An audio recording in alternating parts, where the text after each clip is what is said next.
ಈಗ 14 ವರ್ಷದಿಂದ ರೆಸ್ಕ್ಯೂ ಮಾಡ್ತಾ ಇದ್ದೀರಾ, ರಿಸ್ಕಿ ರೆಸ್ಕ್ಯೂ. ಆ ಕ್ಷಣ ನನಗೆ ಮರೀಲಿಕ್ಕೆ ಆಗಲ್ಲ.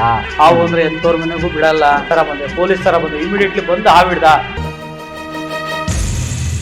ನನ್ನ ಆಯ್ಸೆಲ್ಲ ನಿಮ್ಗೆ ಇರ್ಲಿ ಎಷ್ಟೋ ಜನ ಕೈ ಮುಗ್ದಿರೋದು. ಹಾವುಗಳಿಗಿಂತ ಮನುಷ್ಯನ ಕಂಡ್ರೆ ಸುಮ್ಮನೆ ಇದ್ರೆ ನಾನಾ ಗಲಾಟೆ ಪ್ರಶ್ನೆಗಳು. ಈಗ ಯಾವುದೋ ಒಂದು ದೇವ್ರ ಮನೆಗೆ ಹಾವು ಚಪ್ಪಲಿ ಬಿಡುವ, ಶೂ ಬಿಡುವ, ಹಿಂದೆಗಡೆ ಮನೆಯಿಂದ, ಯಾಕಂದ್ರೆ ಇಲ್ಲಿ ಹಾಳಾಗ್ತದೆ ಏನೋ ಮೈಲಿಗೆ.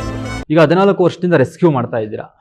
ನಿಮ್ಮ ಜೀವನದಲ್ಲೇ ಕಂಡು ಕೇಳರಿಯದಂತ, ಅಂದ್ರೆ ನೀವು ಊಹೆಯನ್ನು ಕೂಡ ಮಾಡದೇ ಇರತಕ್ಕಂತ ರಿಸ್ಕಿ ರೆಸ್ಕ್ಯೂ.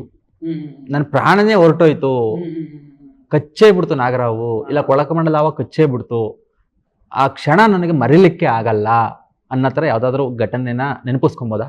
ಖಂಡಿತ ನೆನ್ಸ್ಕೊಬೋದು ಸರ್. ಇವಾಗ ನಾವ್ ಹೇಳ್ದು ಫಸ್ಟ್ ಟೈಮು ನಾಗರಾವು ತಲೆ ಮೇಲೆ ಕಡ್ಡಿ ಇಟ್ಟು ಅದನ್ನ ಹಿಡಿದು ತಗೊಂಡೋಗಿ 1 hour ಹರಸಾಹಸ ಮಾಡಿ ಒಂದು ಹಾವನ್ನ ರಕ್ಷಣೆ ಮಾಡಿದೆ. ಅದಾದ್ಮೇಲೆ ಒಂದು 3 ರಿಂದ 4 ದಿವಸ ಆಗ್ಬೋದು, ಇಲ್ಲಿ ಸೋಲ್ದೇವರಹಳ್ಳಿ ಹತ್ರ ಕುಂಬಾರಹಳ್ಳಿ ಅಂತ ಅವ್ರು ಬರುತ್ತೆ, ಅಲ್ಲಿ ಹಾಲೋ ಬ್ರಿಕ್ಸ್ ಅಲ್ಲಿ ಒಂದು ಸುಮಾರು 5 ಅಡಿ ಉದ್ದದ ನಾಗರಾವ್ ಸೇರ್ಕೊಂಡಿದೆ. ಅದು ನನಗೆ 2ನೇ ಕರೆ.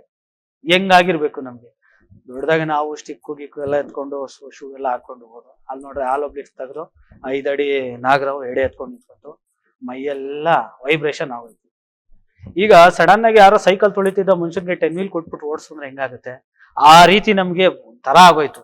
ಬಂದಿದ್ದೀನಿ, ಸುತ್ತಮುತ್ತ ಎಲ್ಲ ನೋಡ್ತಾ ಇದ್ದಾರೆ, ಓ ಇವ್ನ ಯಾರೋ ಹಿಡಿತಾನೆ, ಯಾರೋ ಪಳಗಿರ ಖುಷಿ, ನಮ್ಗೆ ಗಾಬ್ರಿ, ಏನಪ್ಪ ಮಾಡೋದು 2ನೇ ರೆಸ್ಕ್ಯೂ. ಏನೋ ಅನಾಹುತ ಆದ್ರೆ ನಮ್ಮಪ್ಪ ನಮ್ಮಮ್ಮ ಫಸ್ಟೇ ವಿರೋಧ, ಹಾವು ಅಂದ್ರೆ ಎಂತವ್ರ ಮನೆಗೂ ಬಿಡಲ್ಲ. ನಿಮ್ ಫ್ಯಾಮಿಲಿಯಲ್ಲಿ ಸಪೋರ್ಟ್ ಮಾಡ್ಲಿಲ್ಲ? ಯಾರು ಮಾಡೋದಿಲ್ಲ ಸರ್. ಈಗ ಬಿಡ್ತೀನಿ ಅಂದ್ರು ಅವ್ರು ಖುಷಿ ಪಡ್ತಾರೆ ಹೊರತು ಸಪೋರ್ಟ್ ಯಾವ್ದೇ ಒಂದು ಫ್ಯಾಮಿಲಿಯಲ್ಲಿ ಸ್ನೇಕ್ ರೆಸ್ಕ್ಯೂಗೆ. ಇವಾಗ ಸ್ನೇಕ್ ಶಾಮಣ್ಣ ಅವ್ರ ಮನೆಯಲ್ಲೇ ಅವ್ರಿಗೆ ವಿರೋಧ ಇದೆ. ಅವರು ಸುಮಾರು 50 ವರ್ಷದಿಂದ ಹಾವು ಹಿಡಿತದ, ಅವ್ರ ಮನೇಲೆ ವಿರೋಧ ಇದೆ. ನಮ್ಮ ಮನೇಲಿ ಕೇಳ್ಬೇಕಾ? ಬರೋಣ ಈಗ. ಆ ಕ್ಷಣ ಹೇಗಿತ್ತು ನಿಮ್ಗೆ? ಆ ಕ್ಷಣ ಹೇಗಿತ್ತು ಅಂದ್ರೆ, ಸುಮಾರು 5 ಅಡಿ ಉದ್ದ ನಾಗರಾವು ಹಾಲೋ ಬ್ಲಾಕ್ಸ್ ಅಲ್ಲಿ ಎಡೆ ಎತ್ಕೊಂಡು ನಿಂತ್ಕೊಳ್ಳುತ್ತೆ, ತುಂಬಾ ಗಾಬರಿ ಆಗುತ್ತೆ. ನಾ ಸ್ಟಿಕ್ ತಗೊಂಡು ಹಿಂಗೆ ಬಾಲೆ ಮುಟ್ತಾ ಇದ್ದಂಗೆ ಮೈ ಮೇಲೆ ಕಚ್ಚೋದಿಕ್ಕೆ ಬರ್ತಾ ಇದೆ. ತುಂಬಾ ಗಾಬರಿ, ತುಂಬಾ ಭಯ. ಸಿಗುವಂತ ಹಾವನ್ನು ಹೊರಟೋಗಂಗ ಆಗಿತ್ತು. ನಾವ್ ಹಿಂಗೆ ಬಾಲಕ್ಕೆ ಕೈ ಹಾಕ್ಬೇಕಾಯ್ತು, ಹೋಗಿ ಗೋಡನೊಳಗೆ ಸೇರ್ಕೊಂಡ್ಬಿಟ್ಟು ಅಲ್ಲಿರ್ತಕ್ಕಂಥ ಐಟಮ್ಮು ಸೌದೆ ಅದು ಇದು ಎತ್ತಿ ಸುಮಾರು ನಾನು ಹೋಗಿದ್ದು ಒಂದು 3:30-4 ಗಂಟೆ ಇರ್ಬೋದು. ಹಾವು ಸಿಕ್ಕಿತ್ತು 8 ಗಂಟೆ. ಅಲ್ಲಿರೋರೆಲ್ಲ ನಮಗೆ ಬೈದು, ಹಿಡಿಯಕ್ ಬರ್ಲಿಲ್ಲ ಅಂದ್ರೆ ಏನಕ್ಕೆ ಬರ್ತೀರಾ, ಸುಮ್ನೆ ನಿಮ್ ಜೀವ ಒತ್ತಿಟ್ಟೆ, ನಿಮ್ಗೇನ ಹೆಚ್ಚು ಕಡಿಮೆ ಆದ್ರೆ ನಮ್ಮ ತಲೆ ಮೇಲೆ ಇರುತ್ತೆ ಅಂತ ಬೈಸ್ಕೊಂಡ್ ಬಂದೆ. ಲಾಸ್ಟ್ಗೆ ಏನೇನೋ ಸಾಹಸ ಮಾಡಿ ತಲೆನ ಹಿಡಿದು ಡಬ್ಬಕ್ಕೆ ಹಾಕಿ ಅದನ್ನ ತಗೊಂಬಂದ್ ಬಿಟ್ಟೆ. ಆ ಒಂದು ಕ್ಷಣ 3 ರಿಂದ 4 ಗಂಟೆ ನಾನು ಇರ್ತೀನೋ ಇರ್ಲಿಲ್ವೋ ಅಂತ ನನಗೆ ಅನ್ಸ್ಬಿಟ್ಟಿತ್ತು. ತುಂಬಾ ರಿಸ್ಕ್ ಅಂದ್ರೆ ಆ ಒಂದು 2ನೇ ಕರೆ ನಾಗರಾವಿನ ರಕ್ಷಣೆ ಇವಾಗೂ ಮರೆಯೋದಿಕ್ಕಾಗಲ್ಲ, ಈಗಲೂ ಮರಲಿಕ್ಕೆ ಆಗಲ್ಲ. ಅಷ್ಟು ಭಯ ಹುಡ್ಸಿತ್ತು, ಅಷ್ಟು ಗಾಬರಿ ಪಟ್ಟಿದ್ದು. ಅವತ್ತಿನ ಭಯ ಇವತ್ತು ಕೂಡ ಇದೆಯಾ ಸ್ನೇಕ್ ರೆಸ್ಕ್ಯೂ ಮಾಡ್ಬೇಕಾದ್ರೆ? ಅಂದ್ರೆ ಎಷ್ಟೇ ನಾವ್ 1000 ಹಾವು ಹಿಡಿದಿದ್ರು ಇದನ್ನೇ ಮೊದಲೇ ಹಾವು, ಇದನ್ನೇ ನಮ್ಮ ಮೊದಲನೇ ರಕ್ಷಣೆ ಅನ್ಬಿಟ್ಟು ನಮ್ಮ ಮೈಂಡ್ ಅಲ್ಲಿ ಇರ್ಬೇಕು. ಬಿಡು, ಎಷ್ಟೊಂದು ನೋಡಿದೀನಿ, ಎಂತ ಹಾವು ಹಿಡಿದಿದ್ದೀನಿ, ಇದ್ರಲ್ಲೆಲ್ಲ ನಾನು ಪಂಟರ್ ಅಂತ ಹೋದ್ರೆ ಯಾವ್ದು ತುಂಬಾ ನಾವು ಇದಾಗಿರ್ತೀವೋ ಅದರಿಂದನೇ ಅನಾಹುತ ಆಗೋದು. ಅಂದ್ರೆ ಭಯ ಇರುತ್ತೆ, ಸ್ವಲ್ಪ ಮಟ್ಟಿಗೆ ಇರುತ್ತೆ. ಮೊದಲಿನ ತರ ಈಗ ಅಷ್ಟೊಂದು ಭಯ ಇಲ್ಲ, ಸ್ವಲ್ಪ ಮಟ್ಟಿಗೆ ಇರ್ಲೇಬೇಕು.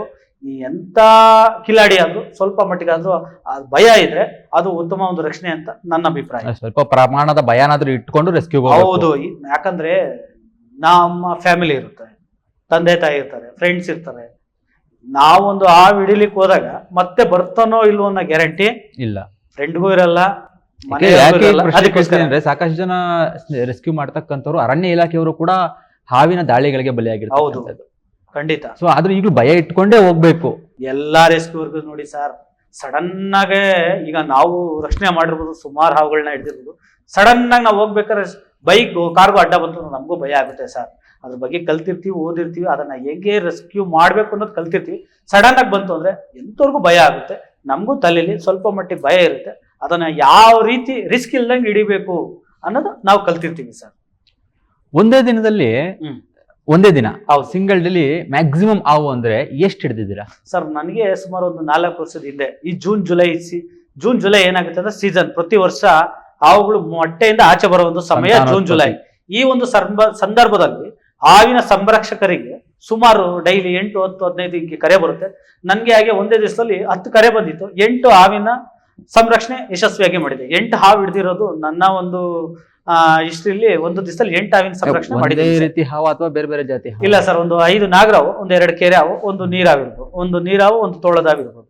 ಅದೇ ಭಯ ಹುಡ್ಸಿದ್ದು ಕೇಳ್ದೆ, ಮತ್ತೆ ಯಾವ್ದು ರಿಸ್ಕಿ ಅನ್ಸೋದು ಕೇಳ್ದೆ.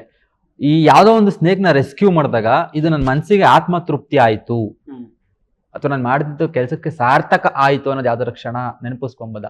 ಅಂದ್ರೆ ನೀವು ಎಲ್ಲ ಮಾಡ್ತಕ್ಕಂಥ ಎಲ್ಲಾ ಕೆಲಸನೂ ಸಾರ್ಥಕ ಕೆಲಸನೇ. ಹೌದು. ಅದರಲ್ಲೂ ಕೂಡ ಈಗ ಒಂದು ಹಲಸಿನ ಮರದಲ್ಲಿ 100 ಹಲಸಿನ ಇದ್ರು ಕೂಡ 100 ರುಚಿಯಾಗಿರ್ತೈತೆ. ಹೌದು. ಅದರಲ್ಲೂ ಯಾವುದೋ ಒಂದು ಹಣ್ಣು ಅತ್ಯಂತ ರುಚಿಯಾಗಿರುತ್ತೆ. ಅಂದ್ರೆ ನಾವು ಸರ್ ನೀವು ಹೇಳ್ದಂಗೆ ನಾವು ಪ್ರತಿಯೊಂದು ಹಾವು ಹಿಡಿಬೇಕಾದ್ರೂ ನಾವು ಯಶಸ್ವಿಯಾಗಿ ಸಂರಕ್ಷಣೆ ಮಾಡ್ಬೇಕು ಅಂತೀವಿ. ಈಗ ನಾವು ಯಾವುದೇ ಒಂದು ಮನೆಯಲ್ಲಿ ಹಾವು ಹಿಡಿದಾಗ ಅವರು ಕೈ ಮುಗಿತಾರೆ, ಕೆಲವರು ಪ್ರೀತಿಯಿಂದ ದುಡ್ಡು ಕೊಡ್ತಾರೆ, ಕೆಲವರು ಟೀ ಕೊಡ್ತಾರೆ, ಕೆಲವರು ಊಟ ಮಾಡ್ಕೊಂಡು ಹೋಗುತ್ತಾರೆ. ಈ ಒಂದು ಸಂದರ್ಭದಲ್ಲಿ ನಮ್ಗೆ ಹಾವಿನ ಬಗ್ಗೆ ಏನಿಲ್ಲ, ಮನುಷ್ಯರು ಅಂದ್ರೆ ನಮ್ಮ ಜನ ರಿಯಾಕ್ಷನ್ ಮಾಡ್ತಾರಲ್ಲ, ಅದಕ್ಕೋಸ್ಕರ ನಮ್ಗೆ ಆತ್ಮ ತೃಪ್ತಿ ಇದೆ.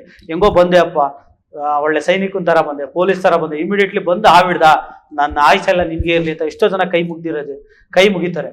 ಆ ಒಂದು ಸಮಯದಲ್ಲಿ ನಾವು ಈ ಒಂದು ಕೆಲಸ, ಈ ಒಂದು ಉದ್ಯೋಗ ಕಲ್ತಿದ್ಕು ತುಂಬಾ ಖುಷಿ ಆಯ್ತು ಅಂತ ನಮ್ಗೆ ಆತ್ಮತೃಪ್ತಿ ಇದೆ ಸರ್. ಇವಾಗ ಫುಲ್ ಟೈಮು ಇದೇ ಉದ್ಯೋಗ ಮಾಡ್ತಾ ಇದ್ದೀರಾ, ಇದನ್ನ ಸೇವೆ ಅಂತ ಮಾಡ್ತಾ ಇದ್ದೀರಾ, ಇದರಿಂದ ಹೊಟ್ಟೆ ತುಂಬುತ್ತಾ? ಜೀವನಕ್ಕೆ ಹೆಂಗೆ ಅಂತ ಸರ್? ಇದರಿಂದ ಹೊಟ್ಟೆ ಅಂದ್ರೆ ಪೂರ್ತಿ ಟೈಮ್ ಅಂದ್ರೆ ದಿನ ಪೂರ್ತಿ ಇದೆ ನಾವು ಮಾಡಲ್ಲ. ನಾವು ಸಣ್ಣ ಪುಟ್ಟ ರಿಯಲ್ ಎಸ್ಟೇಟ್ ಮಾಡ್ತಾ ಇರ್ತೀವಿ. ಮಧ್ಯದಲ್ಲಿ ಯಾವ್ದಾದ್ರು ಕರೆ ಬಂದ್ರೆ ಹೋಗಿ ಹಾವನ್ನು ಹಿಡ್ಕೊಂಡ್ಬರ್ತೀವಿ. ಅಂದ್ರೆ ಹಾವಿನ ಸಂರಕ್ಷಣೆಗೆ ಹೋದಾಗ ಜನ ಇಷ್ಟೇ ಕೊಡ್ತಾರೆ, ಇಷ್ಟೇ, ಅದರಿಂದ ಹೊಟ್ಟೆ ತಂದ್ರೆ ಅವತ್ತು ನಡಿಬೋದಷ್ಟೇ. ಗಾಡಿಗೆ ಪೆಟ್ರೋಲ್, ಊಟ, ನಾಷ್ಟ, ಬೈಕ್ ಒಂದು ಮೇಂಟೆನೆನ್ಸ್ಗೆ ಆಗ್ಬೋದು. ಇದರಿಂದನೇ ಜೀವನ ಮಾಡೋ ಅಂತ ಒಂದು ಕೆಲಸ ಕಷ್ಟ ಸರ್. ಯಾಕಂದ್ರೆ ಜನ ಕೊಡೋದಿಲ್ಲ. ಎಷ್ಟು ಕೊಡ್ತಾರೆ ಸರ್? ಮಿನಿಮಮ್ ಹಿಡಿದ್ರೆ ಒಂದು 500,000 ಇಲ್ಲ 1,500,000 2,000 ಕೊಡ್ಬೋದು.